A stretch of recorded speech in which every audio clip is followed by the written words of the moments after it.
My name is Renata. I am Talking with Renata show host. The show is meant for parents, but not only.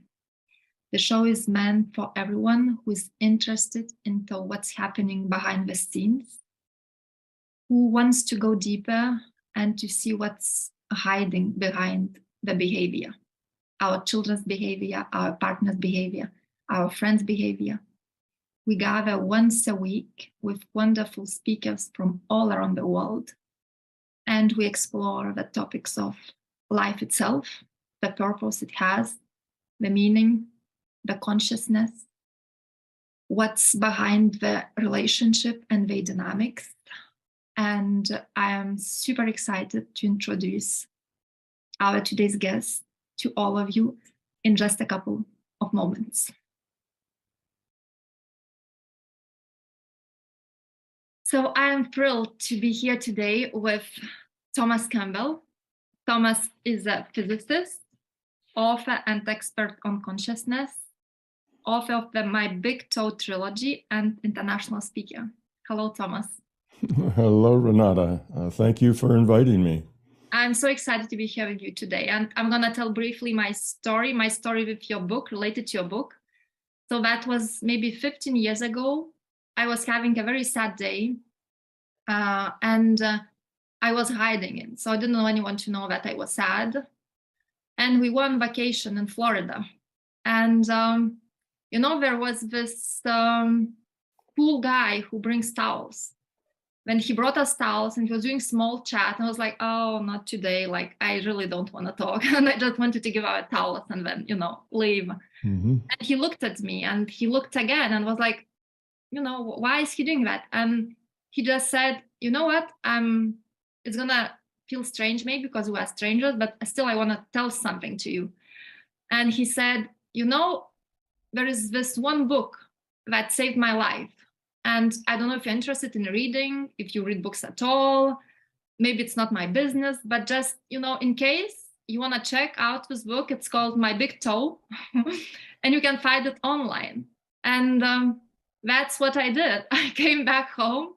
I found your book. I read it.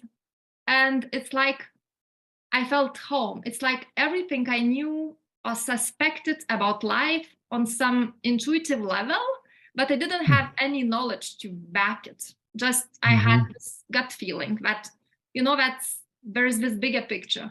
And when I was reading your book written from a scientific approach, I was like, oh, that's my proof. That's my proof. There it is. I have it. I have. So it felt so, home. I felt relieved too, because it obviously that broadened my perspective too on so many things, but it also confirmed what I already knew on some intuitive level that I could never, ever explain or have any knowledge for it. So thank you for that. I really deeply appreciate your book. And when I started organizing those, discussions about, things that really matter in life, like are we being conscient and how we live our lives? Are we living our lives? Or are we just driven by some internal beliefs? I remembered your book and was like, so I need to contact Thomas Campbell and we need to talk about it because it really made a big impact on my life. So I want to share it with everyone who's listening. So welcome and thank you for doing that. And what's your story with your book? Well, I'll try not to make this too long because this isn't really the subject today, but I was a kind of a normal physicist, believing that the world is no more than what you can measure. That's called it's materialism, but it's an operational definition of reality. If you can perform an operation on something, if you can measure it, if you can interact with it, then it's real. And if you can't interact with it, then, well, what good is it? If you can't interact with it, it's not real. It's doesn't exist.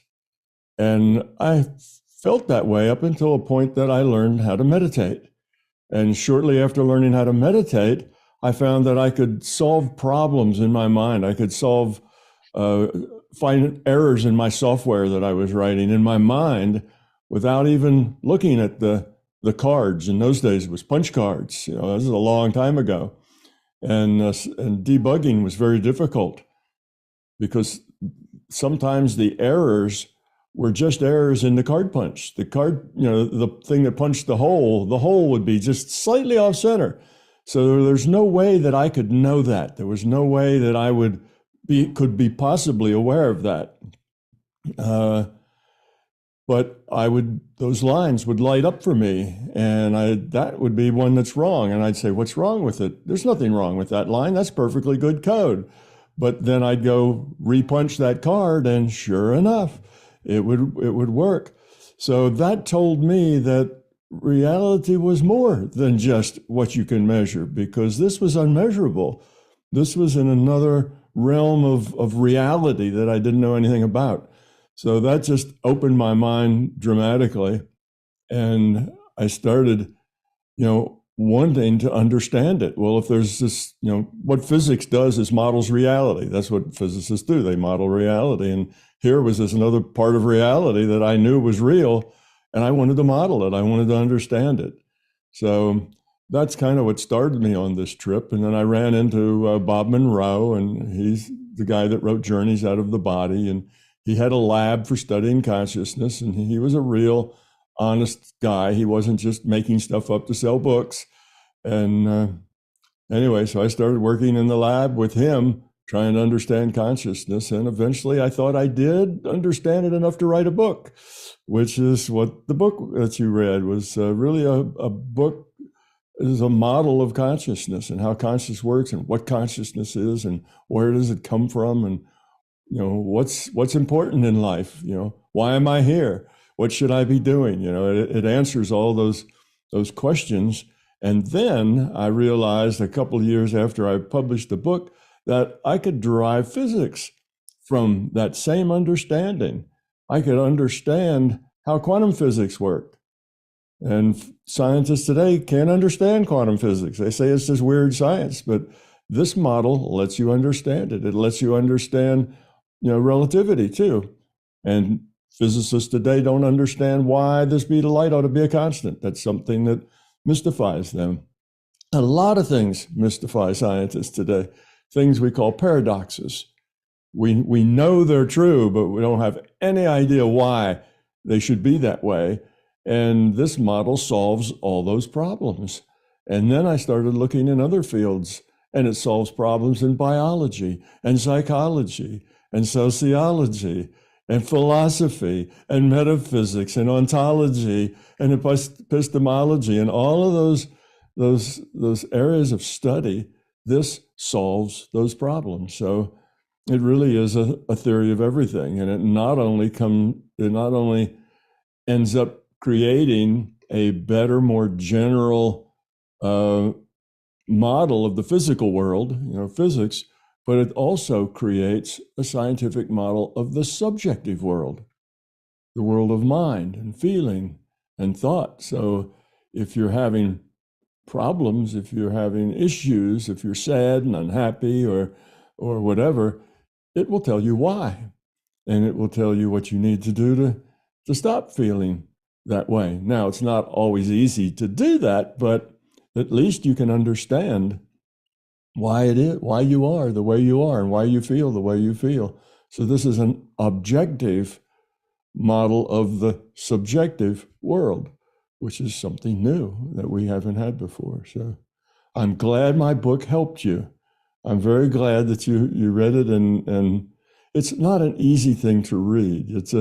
It's a book that takes some effort and some you have to stick to it and just keep reading, because it's very dense. It has lots and lots of meaning in almost every sentence. And if you just read it like normal people read normal books, you won't get that much out of it. You have to really read a little bit and think about it a while, and then just read a little bit more and think about it a while.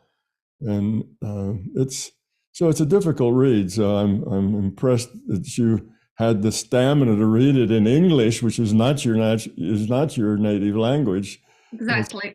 But that's how I read it. It was a slow read, and when I was always, as you suggest to do in this book, you tell that to the reader that you we have to read what you have written in this book and to compare it to our perspective and to question it, like, is it true? How does it true to me? Is it really true? Can I see it by myself? And obviously it takes time because the book has almost 800 pages, so it's long book in itself. And then if you do this work, when you read it and when you do this introspective, but it takes even more time. So it took, I don't know, months maybe to read it.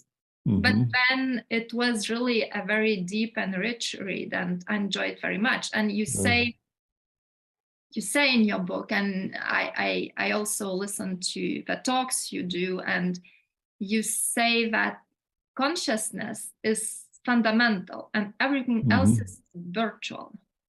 And That's at right. the beginning, it's like, what?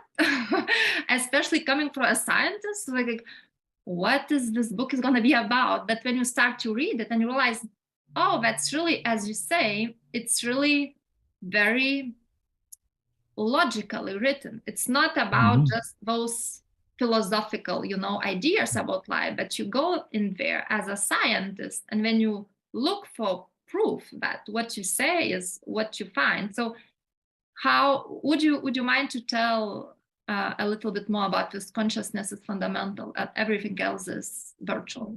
Yes. Well, this is kind of the big paradigm shift that this book brings. And there's actually several paradigm shifts in there. And it's difficult for most people to kind of get their mind wrapped around it in the beginning. And it takes some time before it actually sinks in, because paradigm shifts are hard. Paradigm shift means you just have to shift your whole perspective about how the world is and how it works and why it works that way. And we have perspectives that we've gotten from our culture of how the world works, and this is very different than that. And it's so different that a lot of people just can't, get it. But once you do get it, everything gets simple. Now, with that, if you have that understanding, everything in your life and in science and everything else just gets real simple, and you understand things much better than you did before. Well, one should have expected a very big paradigm shift. It has to be a big paradigm shift because scientists knew in the early 1920s, which is 100 years ago, a century ago, is when the first double slit experiments were performed. And that experiment basically showed scientists that the world is not physical. It's not, matter-based. It's probability-based. And the scientists rubbing their head, what does that mean? It's probability-based. I don't know how to interpret that, And that was the beginning of quantum physics as a weird science because it wasn't matter-based. So they knew at that time that reality was not, material, and that the materialist viewpoint was wrong. But they couldn't find any other model or any other way of understanding that. It just seemed strange and weird, but nobody could come up with an idea of how to explain that. Well, in the beginning, the scientists were really excited. Wow, we have materialism's wrong. There's a whole new, better viewpoint of the world. And then decades went by and no progress and couldn't figure out any good solutions. So people stopped working on it and they stopped doing that. And they started instead saying things like, well, we'll never know. It's just a secret that we can never know, and they gave up looking. So right away that this shift in perspective, this paradigm shift, is going to have to be a really, really big shift. Because for 100 years, the brightest minds of the scientists have just been unable to figure out what that shift is. Well, if it was just a little shift, just a little different, just seeing things a little different way, well, we would have gotten to it long ago. It's a really big change in the way that you understand the world. And it would have to be a really kind of wild and crazy thing for it to possibly be true. Otherwise, the scientists would have figured it out in a century. So yes, it is kind of wild and crazy when you first approach it. And what it says is that consciousness is fundamental. That means it is the fundamental thing in our reality. And everything else is a derivative, really, of consciousness. Now, what that means is that we, you and I, and all the other people in this world, we are really pieces of consciousness. We are players in a virtual reality game. Our bodies are the avatars. And now right away people go, whoa, that's strange. But it's not so strange actually when you see how well that models what we have. So consciousness is the real thing. And consciousness created this virtual reality for us to play in, for us to make choices in. It helps consciousness evolve. Consciousness evolves. That's kind of a long story, and I don't want to take up too much of your time about parenting here, so I'll try to make it short. But consciousness evolves by lowering its entropy. Lowering its entropy means making things more efficient, more effective, works better, more valuable. And consciousness created subsets of itself, which I call individuated units of consciousness, that are us. We're just pieces of this consciousness. So that old thing about we're all one, well, that's really true. We really are all one. Consciousness is a single thing, but it's made subsets of itself. And just like in a computer, you can have a computer make kind of smaller computers inside the big computer. And what I mean, they call those virtual machines. That way, 100 people can work on a great big mainframe all at once. And each one thinks they're just working on their own little computer. Those are called virtual machines. So a big computer can configure itself to look like a whole bunch of little computers, And the consciousness system is an information system. Now, I define consciousness as awareness with a choice. Simple definition. Most all the consciousness researchers are running around saying, we really don't know what consciousness is. Consciousness is really mysterious, and it's not all that complicated. It's really simple. It's just awareness with a choice. And that choice means free will choice, because if it's not a free will choice, it's not a choice at all. There are no choices. If it's deterministic and not free will, then there are no choices. Everything's determined. So consciousness with a choice created individuated units of consciousness, all with free will, and they interact, and you have a social system. And the low entropy, the optimization for lower entropy in a social system is that all the pieces of the social system cooperate and care about each other and take care of each other. That gives you the optimal social system.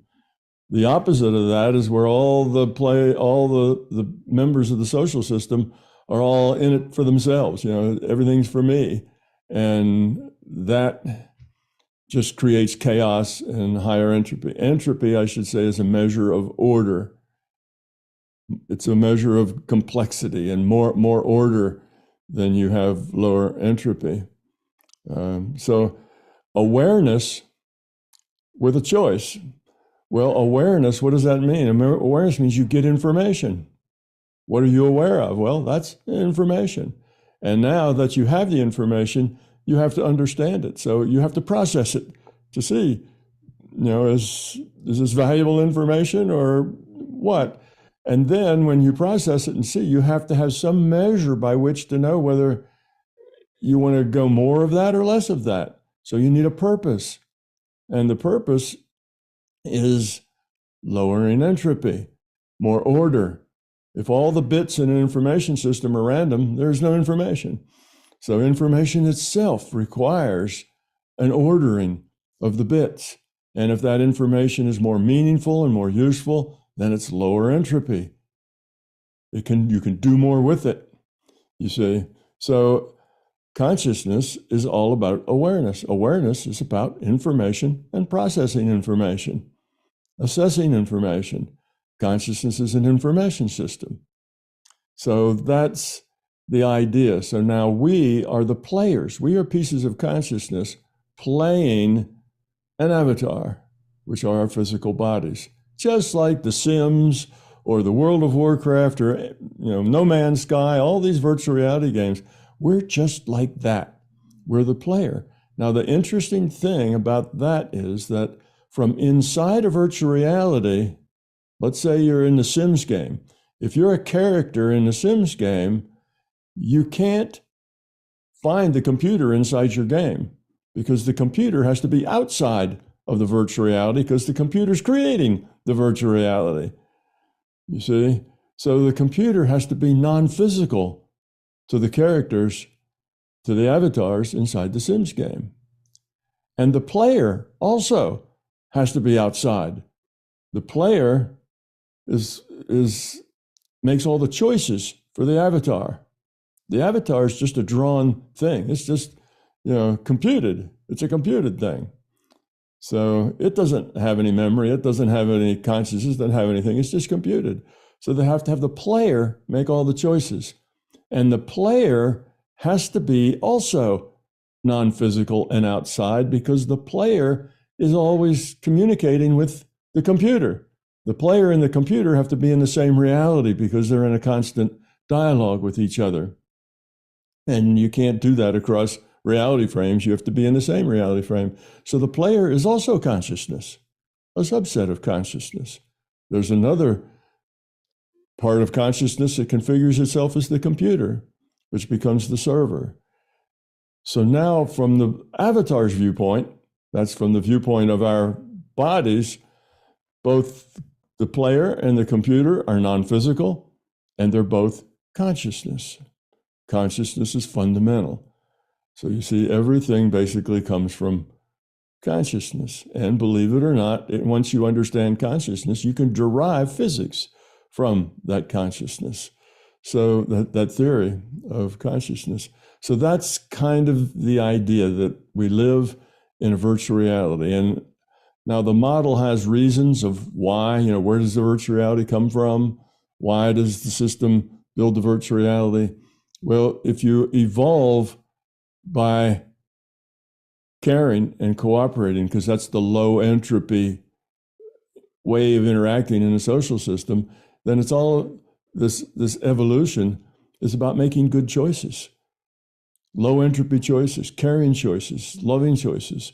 So why are we here? We're here to grow up and become love, increase the quality of our consciousness. And how do we do that? By making choices that are low entropy. In other words, making choices that are caring, that are cooperative, that are sharing, not choices that are self-centered, not choices based on fear, but choices based on love. So that's our purpose for being here. So we needed this virtual reality to give us a place where we would have lots of interesting choices that mattered, ethical choices, meaningful choices, choices of interaction, where who we are, we interact with other people, and it shows us the quality of the choices we're making. So it's a great schoolhouse to be in. So this virtual reality is an entropy reduction trainer for individuated units of consciousness. And it was not programmed. Our virtual reality is not a programmed reality. It was an evolved reality. And everybody will recognize that in the sense that you evolve a virtual reality by coming up with a set of initial conditions and a rule set. And then you punch the run button, and the initial conditions will change according to the rules. And then you just let that happen, just let that evolve. Well, what are the initial conditions? Small ball of plasma, high temperature, high pressure. And when you push the button, it expands because it's high pressure, high temperature. And the rule set is what? Science. It's physics, it's chemistry, it's biology. That's what scientists do. They dig out the rules of the rule set. So you recognize that as the Big Bang. The cosmology that physicists favor now, the Big Bang. It started with this ball of plasma. Of course, The physicist can't tell you where that ball of plasma comes from. That's another one of those paradoxes. Well, we know there was this ball of plasma, but we have no idea where that came from because it couldn't come from our universe because our universe hadn't happened yet, hadn't evolved yet. So it is just a big digital bang. It's a simulation in a computer with an initial conditions and a rule set. And eventually that simulation, that virtual reality, turned into what we call our physical universe. And there were these entities that were calculated in this virtual reality called human beings, and they made lots of very interesting, dramatic, ethical, moral choices. And the players, pieces of consciousness, could then make all the choices for that player. Okay? And by doing that, they could grow up, because otherwise they're just consciousness talking to other consciousness, and there's really nothing there that's very significant going on. It's a big chat room where they're all just chatting to each other, and growth is hard to come by because you don't have very meaningful choices to make. You don't have a lot of challenge there. So this virtual reality gives us lots of challenges, lots of things that we have to do right. Otherwise, it causes trouble for ourselves. So that's why we needed the virtual reality. That's who we are. We're consciousness. We're immortal. And those avatars are just, drawn on the canvas, so to speak. They're just computed. And solve so many problems in psychology and biology and sociology. Once you get that, then all these paradoxes just kind of melt away. And it doesn't add any new paradoxes. So that's kind of the idea. I've tried to make it short, but I know that topic is not easy itself, so it's hard to do it very, to explain it in just a few seconds. But the way I understand it, so there was consciousness, and then it got located into different life forms, shapes, entities, and the rest is just evolution. So we got through life, and then we gathered more information in order to survive, adapt, and grow. Mm-hmm. And then the problem, I guess, comes, and then we can touch this parenting topic, as we are all just interpreters, I guess, of our information as how we see it and how we perceive it. Then problem we are having in relationship is that we see or receive different information, and then we interpret it differently. So it's like having, seeing the same information but interpreting it differently, or even gathering different information. And when we have this information conflict. Yeah, absolutely. So when, if you think of the idea that you are a piece of consciousness and you're getting a data stream from the computer, okay? Just like you're a player. If you're a player in a video game, you get a data stream from the computer. And that data stream is a bunch of points of light that you see on your screen. And you interpret those points of light as your reality, as something, that virtual reality. All those points of light look like rivers and streams and people and, chairs and everything in your reality you interpret from those dots of light. And this is the same way. So we're a piece of consciousness, and we're getting a stream of data, and we interpret that data to be our reality. And however we interpret it, that is our reality. And how we interpret it is based on our previous experience. It's based on our knowledge. It's based on our experience. It's based on our fear, on our beliefs, on who we are. That's how we interpret it. So everybody actually lives in their own personal reality. Now, like a multiplayer game, like The Sims, a lot of different players are in there at the same time, and they can interact with each other. And the computer tells you, the results of your interactions and so on. It does that. So it's there's a lot in the game that we agree about, There's a lot in the game. This is a table, and we all look at the table and we all agree, yes, that's a table. It's made out of wood. It's brown. So we can all see that because the computer will send everybody there that same data with that table. But we all actually see that table a little differently. Now, something that is part of our common experience, we tend to see it about the same. So all of us know about tables. So we all really agree about that because that's a piece of our experience. And there's nothing too mysterious about that. But there's a lot of things in life that are not that obvious as what is a table. And when we talk about relationships and understanding what another person is thinking or feeling and how they're interacting and how you're interacting with them, well, now there's a lot of unknowns.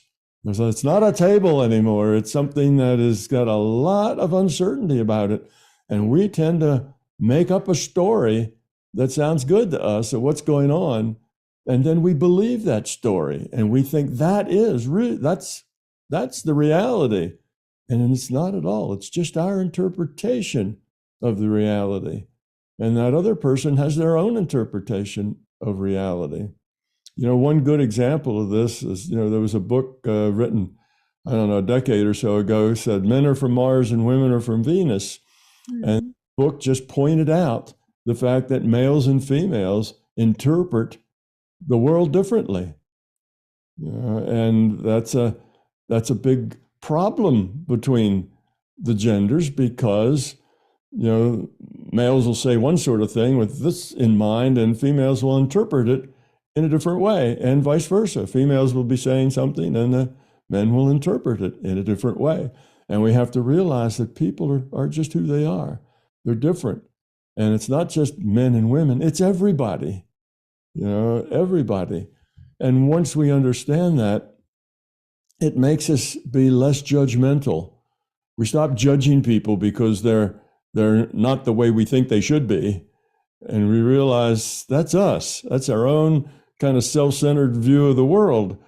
We live at the center of our own universe, and we have to just let people be who they are and not come to judgments about, oh, well, that was, they're not very nice or they're this or they're that. Well, maybe, but maybe not. Maybe we just don't understand. Mm-hmm. And maybe we should take a little more time to be open-minded and try to understand. And this is a very important part of the parenting thing is, we have children, and if you think it's a big difference between men and women as far as what they understand and, and whatever, then there's a much bigger gap between, adults and children. What the children understand and the way they interpret the world is very, very different than the way we interpret the world. Yet we treat them like they see the same world we do. And they don't. They don't see the same world we do. They see they live in a very different space. And you need to appreciate the space that they're in. Otherwise, you'll do some things that do some harm to those kids. You'll make them very insecure. If you are not aware of their view of things, and something that seems to us so trivial, like you come home and you have a 3-year-old and a 7-year-old. So you buy your 3-year-old a teddy bear and you give it to them. And you didn't buy your 7-year-old a teddy bear because 7-year-olds are kind of done with teddy bears and they're not that big a deal. But your 7-year-old feels very left out. Feels like you got their younger sibling something, but they didn't get something for you. And suddenly they start feeling inadequate. They weren't good enough to deserve a present. And from the parents' view, nothing really serious happened there. You just gave one of them a teddy bear because that seemed appropriate. And the teddy bear was on sale. And you said, oh, Sally will like this teddy bear. I'll get that for him. And you were on your way home and you weren't there to do shopping and whatever. So the parent doesn't have any idea. But that child that didn't get the teddy bear might, for the rest of his life, feel inadequate. So there's a little simple something that from the parent's viewpoint was nothing. Oh, it's not a big deal. You don't want teddy bears anyway. You're out of that. And I found this teddy bear on sale, and I didn't get you one because I know that's not where you're headed. You're just leaving that realm and going into other things. But from the child's viewpoint, something very serious happened, and children are just learning kind of who they are, what they are, and how they're regarded, and they only know that by how people treat them. And if they happen to be right at a critical point in their own putting together their own who am I, well, right there, yeah, they didn't get the teddy bear. They're not as valuable. And they don't appreciate the big picture of mom was busy, found the sale, was on her way home, all of that they don't understand. All they know is mom decided not to get them something.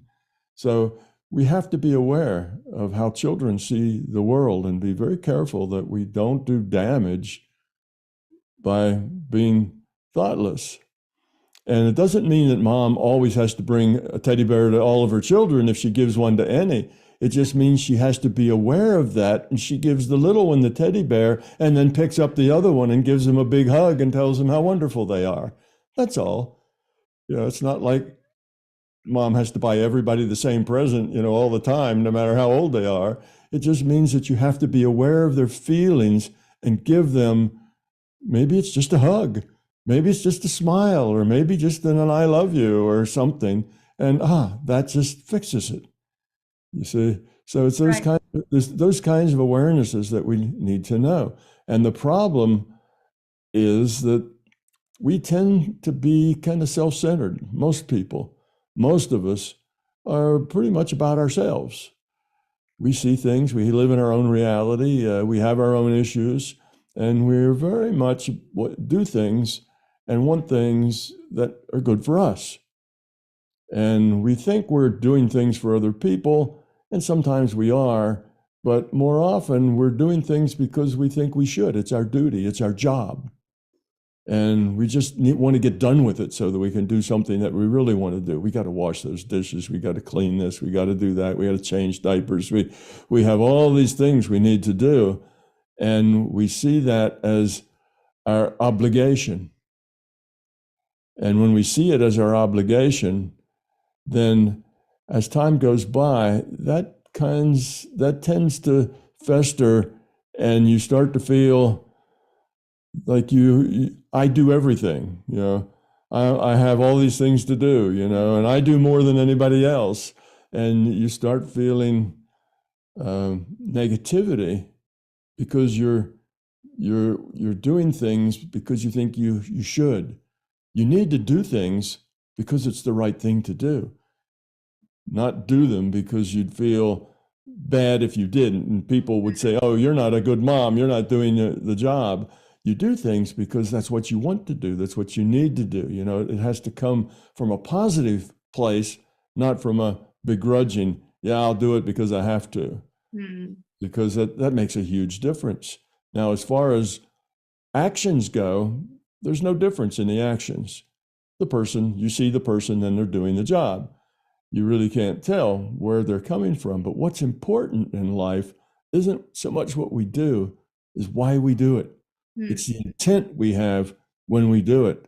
So when you are interacting with your child and you're doing all the right things, but your intention is more self-centered, your child is going to grow up to be insecure.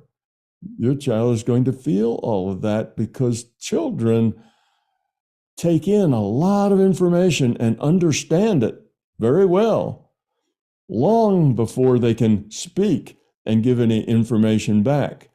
And we kind of have this idea that if they can't speak, then they're not really getting anything. They only very vaguely understand language, so they really don't know what's going on. Well, that's just not true. They know a lot of what's going on. They pick up all those attitudes. They know whether the things you're doing for them and just around the house, whether you're doing that because you feel you should or because you want to. They know the difference. You might not even be aware of the difference, but they are. Exactly. Yeah, they understand all kinds of things about your feelings. And if you go to put them to bed and you have this feeling that, oh, I just need Susie to go to sleep because I just need some peace and quiet and I have these other things I need to get done. And come on, Susie, just go to sleep. They feel that you are pushing them away and you are done with them for a while and you want to get rid of them. They get all that. And you're just thinking, well, I'm just doing it for Susie because, of course, children need to sleep. Rest is part of their thing. But you're really doing it for yourself because you want to be doing something else. You don't want to be taking care of that child anymore. You want that child to be asleep. And yes, you've got a good reason that children need to sleep. But if your central motivation is about you, the child knows that. Now, if your central motivation is about them, oh, Susie needs to sleep. You know, her health and her good, you know, her ability to grow depends on getting sleep. And if that's your thing, then you probably stay in there with Susie and hold her hand, or you know, talk with her or read her a story, because her sleeping is really what it's all about, not you getting away. You see, so those things make a big difference to children, and they're very much aware of all of that. I remember watching a video on YouTube. It was very funny, and the lady who took it, I'm sure, just wanted to, you know, share. But she had a little boy, and the little boy was probably, oh, I don't know, around 2 years old, and he was a toddler. And the lady would be standing in the room, and the little boy would come toddling into the room, go right to her feet, fall down on the floor, and start crying and screaming. He wanted his mother's attention. And he had learned that when you scream, you get your mother's attention. Well, mom wasn't around, so he had to find mom. So, oh, there's mom. And he walks over, throws himself onto the floor, and starts screaming. So mom just walks away, and she walks to another room. And the little boy, as soon as he notices that she's gone, stops screaming, just like that, on a dime. Beep, no more crying. Gets up, looks around. Oh, there's mom. He toddles over to mom, gets to her feet, throws himself on the floor, and starts screaming. Well, then mom turns around and walks to another room. And as soon as mom takes 2 steps away and she's gone, screaming stops, just like that. Child gets up, you know, follows his mom, gets to her feet, throws himself on the floor, and starts screaming. Well, obviously, this child would like some attention from his mom. And he doesn't have any reason to cry or scream other than that's what gets him attention from his mom. So, you know, you realize that you create that. You create that scenario that your child has to holler and scream to get your attention. And, you know, instead, when the child comes toddling towards you, before they throw themselves on the floor and start screaming, you pick them up and give them a big hug and give them some attention. And then maybe instead of crying to get your attention, they'll just follow you around. Well, that's better. And then when you have time, you take time to give them some attention, even if it's just 5 seconds. Just pick them up for 5 seconds, tell them you love them, rub their head, and drop them on the floor again. You know, that's all. Just walking between the stove and the refrigerator, you know, that little bit of whatever is enough. It makes a huge difference.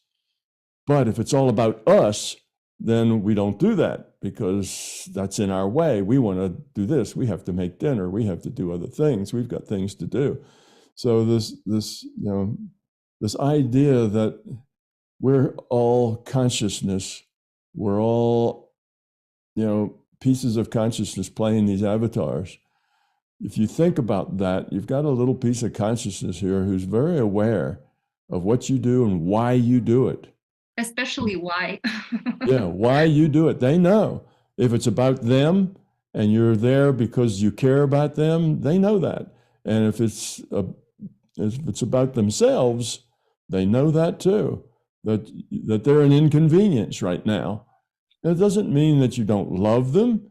It just means that you're self-centered to the point that you need to do the things that you need to do, and the baby gets in the way. So you put the baby down, or you know, you ignore the baby, and you tell them, Shh, be quiet. There's no need to cry. You don't have anything. Or I'll give you, be quiet, or I'll give you something to cry about. We threaten them. And, we talk about older kids now, not babies. That's the way an awful lot of children grow up. They grow up in that if they're good, they get ignored because mom and dad are busy. If they're not good and they're bad, they get in trouble. They get hollered at. So their whole life is one of two things. They get ignored and they get hollered at. That's their life. Because if they're good, the adults are saying, oh, they're playing nice together now. Okay, let's just, now we can get our things done, because the parents are self-centered and need to get their things done.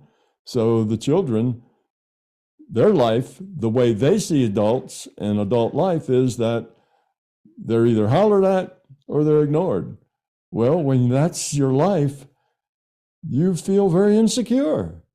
That doesn't give you a warm feeling of worth.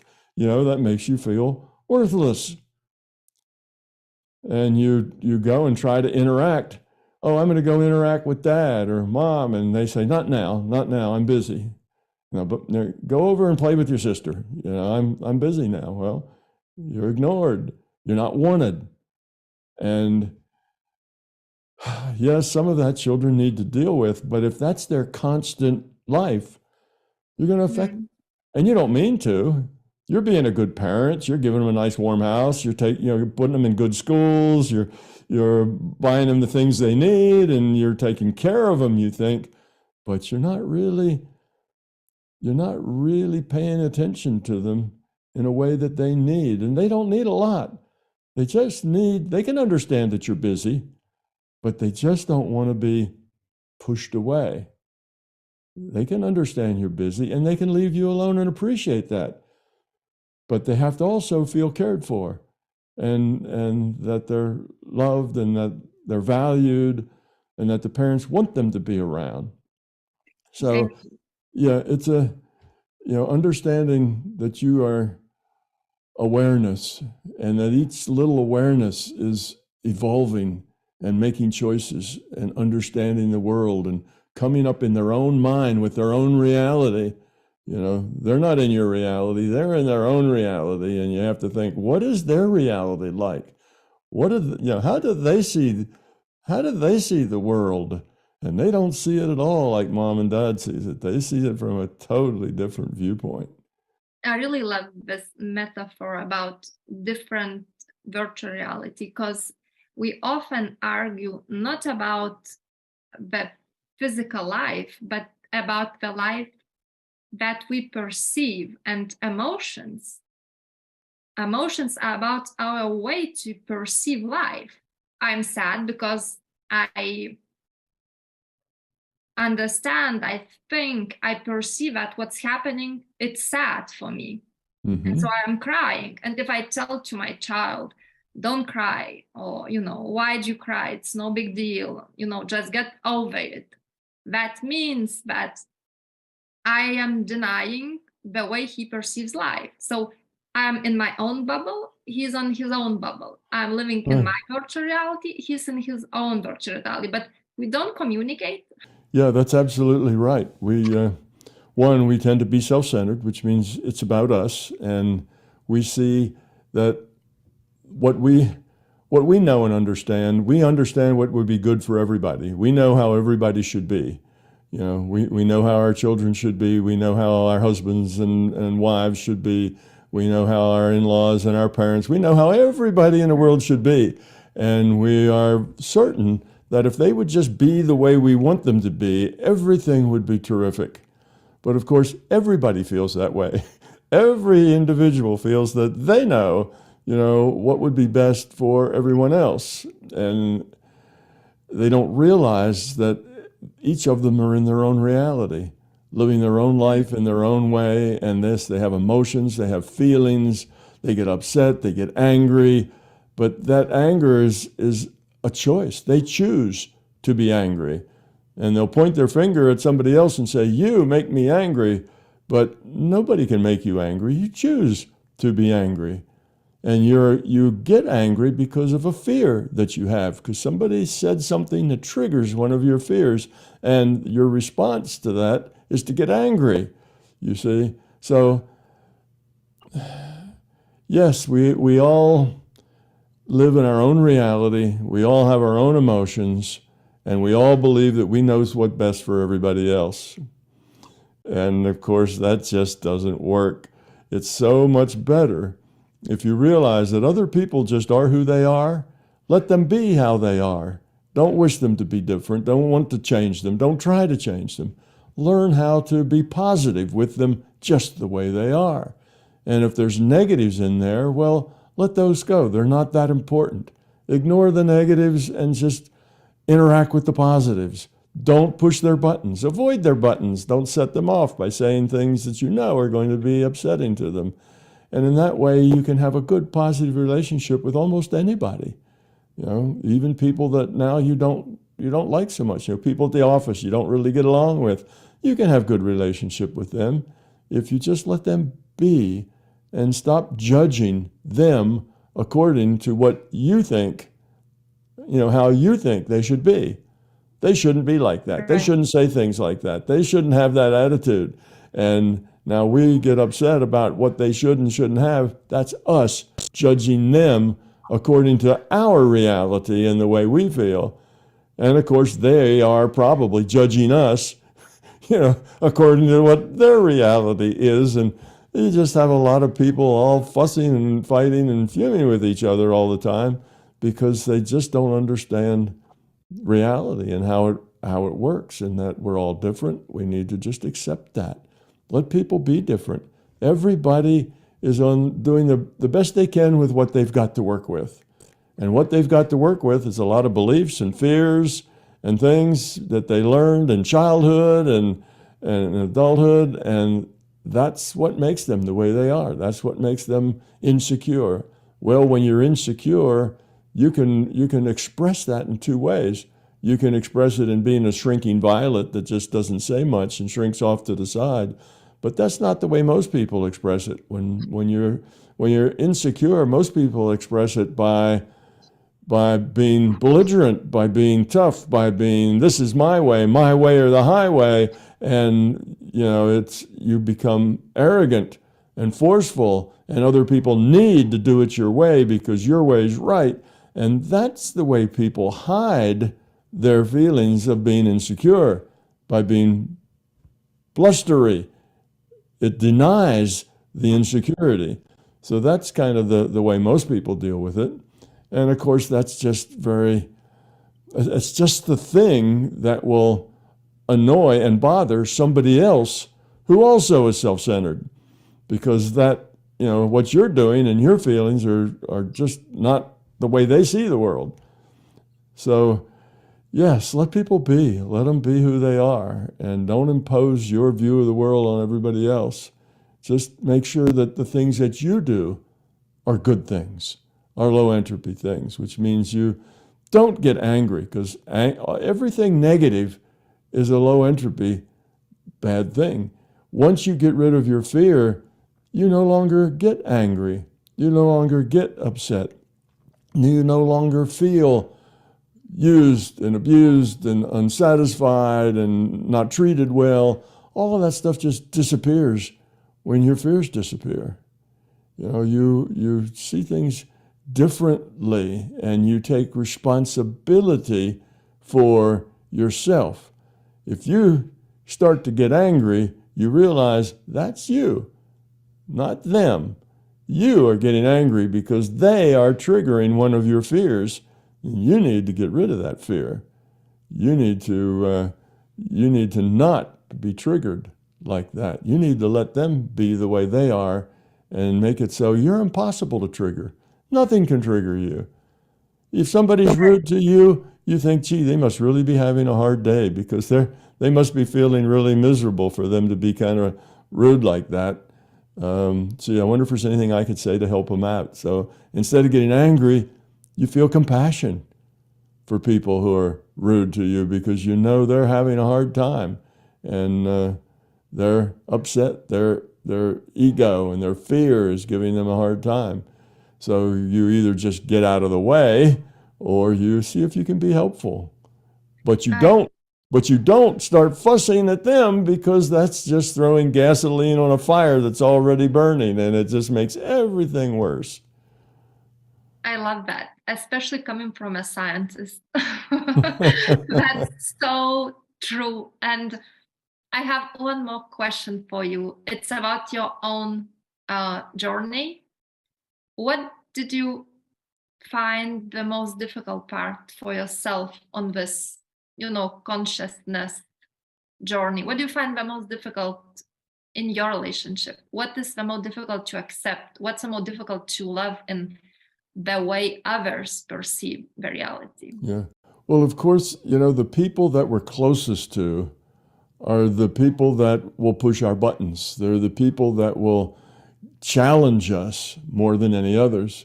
You have people that you work with at the office. Well, they can be this way or that way. We can get along with them. In order to get the work done, everybody can get along. We've learned how to do that. That's not a big problem. But it's the person that is very special to you. It's the spouse.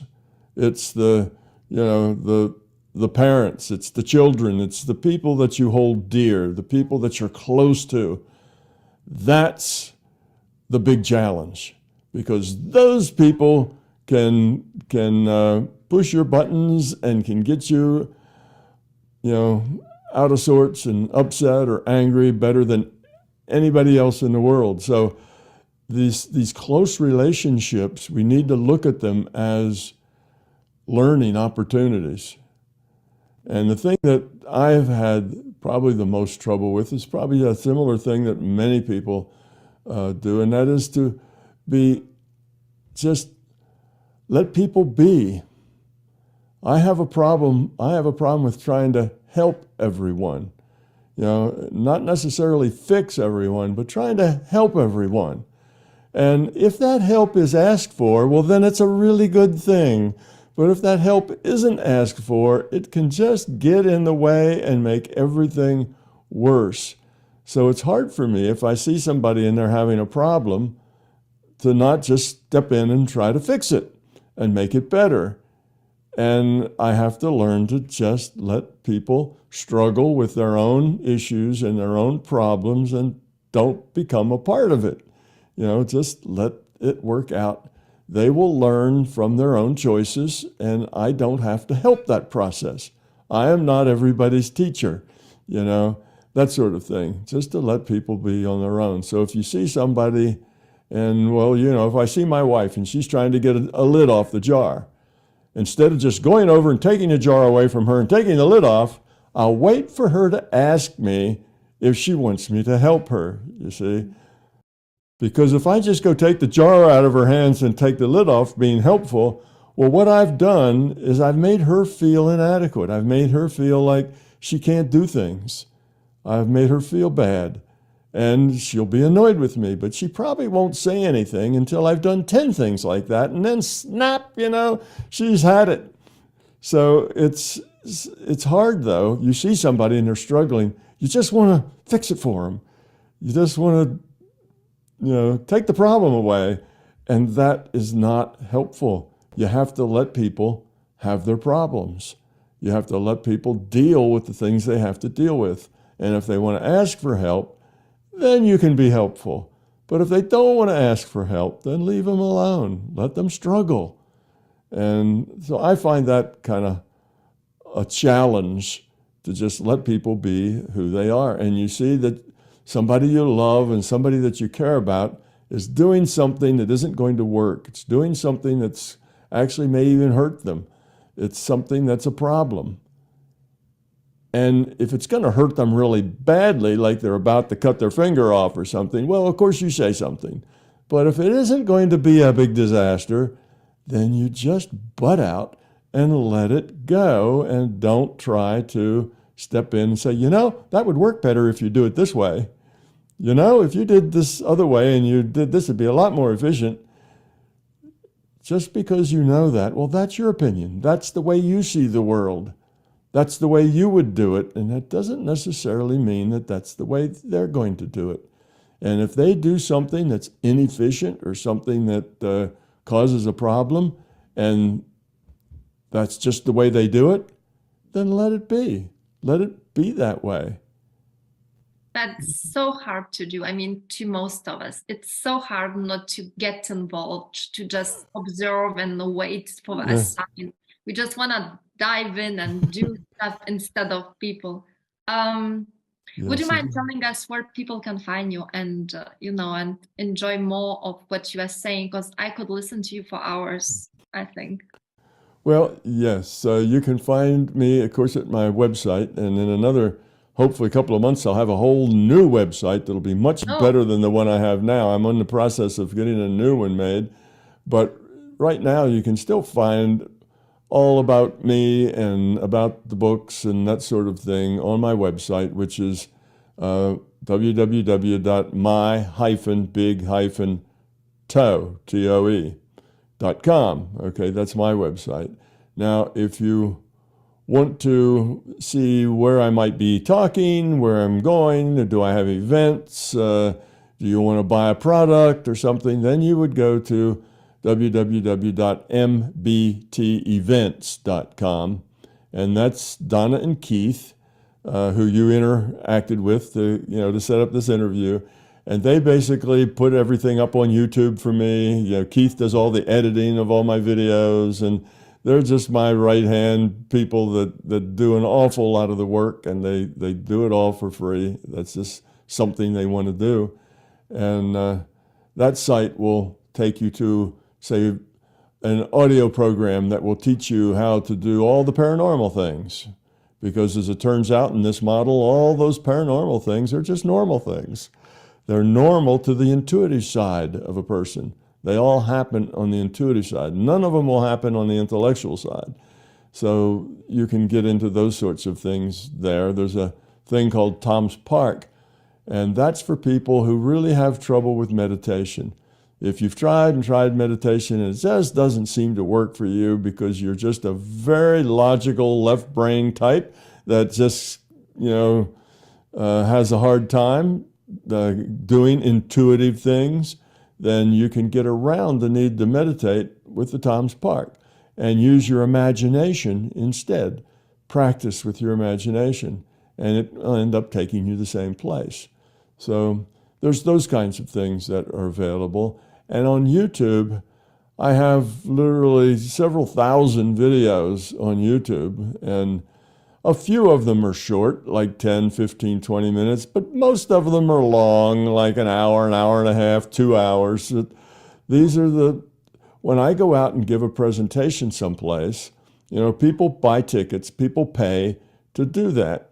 And sometimes it's even expensive if it's some place we're doing in some resort somewhere and it lasts for 3 or 4 days and, all meals are included. So sometimes people are paying $2,000 and things to do those. I like to get video of them and put it all out on YouTube for free so that if you're just patient, you can kind of be there by watching the video of what happened, what I said, what were the questions, what were my answers. What you can't do is ask your own question because it's just a video. But so there's lots and lots of hours of video there. And I have at my website, you can get a little search tool that if you put in a subject, it'll search through all the thousands of hours of video and come back with, what video should you watch and at what minute. Go to that minute in that video and actually give you a link. That'll pop you to that minute in that video. So I have that. And in another couple of weeks, I'm going to have a talking head AI that will be able to discuss with you MBT and be able to talk with you. And basically, it's been trained on all of those thousands of hours of video, and it will react accordingly. It'll be somewhat like talking with me, but of course, it's just an AI, and AIs can sometimes make big mistakes and say things that are wrong and so on. You'll have to be aware, But then you should always be aware. You shouldn't do anything that I say just because I say it anyway. You need to own it. You need to do it because you think it's the right idea. So this will be, you'll be able to have conversations with that rather than just a search tool. It'll be a tool that you can sit down and have a conversation with about topics. And it will very closely, we're getting better and better with it, it'll very closely represent the kind of things that I would say if you and I were having a conversation. So that's going to be kind of neat. And in a couple of weeks, I think we'll have that. So we have all these things available. Of course, there's books, and you can get the books. Most places you can find books. You can, if you go to a bookstore, they ought to be able to order them if they don't have them. And if you go to a place like Amazon, you'll be able to find them there. So the books are big and they're thick. They're, I think, like it's 850 pages, Yeah. something like that. Yeah, it's a really big book. But don't let that worry you. Take a year to read it. Take time. Just go through it a little bit at a time, and that's the go through, read a few pages, and then take 2 or 3 or 4 days to think about it. And then read another few pages. That's really the way to get through it, because it's not a story. Well, the first section is. The first section story just about me and how I came to write the books and so on. And you can just read that like you read any book. But then once it gets into the detailed explanation of how reality works, it's better just to do a short bit at a time. So don't be frightened by a book that's that fat. It's logical and it's rational, and it's a read that is easier for people who are very logical. If you tend to be a left brain logical process type of person, then you'll find that the My Big Toe books are not that hard to read because they're very logical books. They were written by a physicist. They tend to be rational.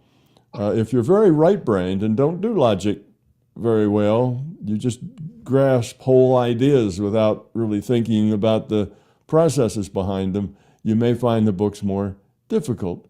But still, if you go through them slowly, they will, you can learn from them. And it's good to read the books more than once.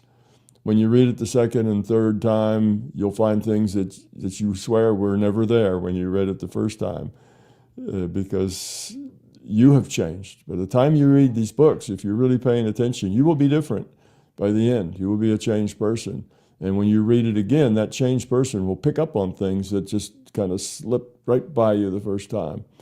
So yeah, I know some people read it like 6, 7, 8 times, and they still find new things in it when they read it that they just missed before. They weren't ready for. So there you can find all that. It says a lot of things about me, and most of it's all free. A few Thank things you. aren't. Most of it is. Thank you for doing all of that. I mean, putting all that free stuff online, and then also this artificial intelligence future. I really want to try it to see how it works. So I'm going to put all that links that you mentioned in the notes, so it would be easier for people to just click on and go directly to your website. So thank you again, and have a lovely day. It's still midday to where you are. It's already night here. So have a lovely day. I'm gonna see all of you next week. Thank you. Well, thank you very much, Renata. It's a pleasure being here, and for the work you do, it's very, very important. And I really appreciate people like you who spend their time talking to people, helping people see bigger pictures, help their understanding, because there isn't anything more important that I can think of other than being good parents, raising healthy children who are really well put together. They're not insecure. They're not, angry. They're not hurtful. Great to raise children who have that kind of a good, positive attitude is not necessarily an easy thing to do in our world today. That's so busy, where everybody has lots of things to do. It's a difficult thing to be a good parent. It's not an easy thing. It's a hard thing, but you'll be a lot better at it if you try to be better at it. And you're making people aware that they need to try to be better at it. And I think that's wonderful. So it's a pleasure to share some time with you and talk to your audience. Thank you. Thank you.